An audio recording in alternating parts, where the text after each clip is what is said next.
clockman work in Nicholasville can mark the passage of the day by the chimes that ring from the courthouse tower. Every hour on the hour. With a trusted timepiece that becomes so familiar, no one gives it much thought. That is, until time stands still. Some people watch them religiously, and Johnny on the spot, they gotta get the thing fixed quickly, or whoever's in charge of maintenance will hear about it. Clockman. Hey, Clockman, come in. Can we go on up? Okay, good. David Neal is the man who goes up when the clocks go down. Anytime you go in these old towers, make sure you have plenty of flashlights. I've got 3 on me as we speak. About 15 years ago, with no training whatsoever, No, it does fit great. Neal took it upon himself to inspect a stopped clock in his hometown of Stanford.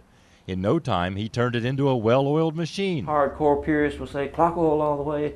They all evaporate. Then he noticed the Boyle County clock was out, fixed it, then Pulaski. And now he's worked on about a third of the 120 courthouses in Kentucky. Trial and error. I'm naturally mechanical, thank goodness.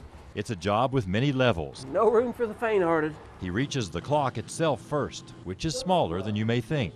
In its heyday, this thing was cool. It's still cool. This work takes Neal back.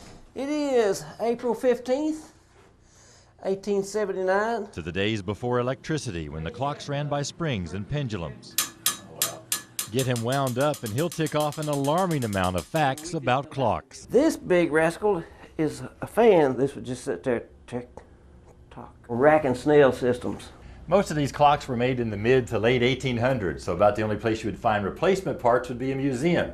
Therefore, David has to make a lot of the parts himself.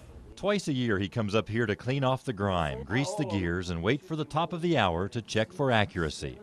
Getting close. You know what that monkey said when he cut his tail off? Won't be long now. This day, the clock is off 6 seconds. Most people wouldn't care if they had a minute or 2 off, but it's my job. I gotta care. Next level, Shall we go onward? outside with the bell. Still got a pretty ring too. And higher still, You can't have much gravity in your blood if you're gonna do this stuff. to behind the faces, Now, I gotta get you high enough. You'll probably have to get on this ladder. 4 of them controlled by one assembly.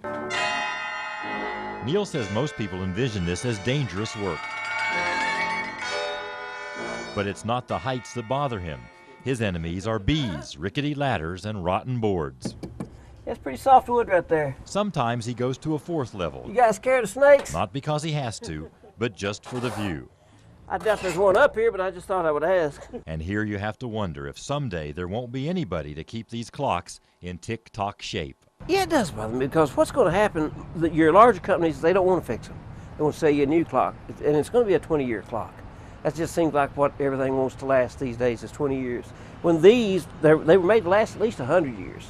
And they'll do that quite rarely. This one's already done that. So the next time you pass the Kentucky courthouse, look up. If things are working in a timely manner, chances are the clock man has been there.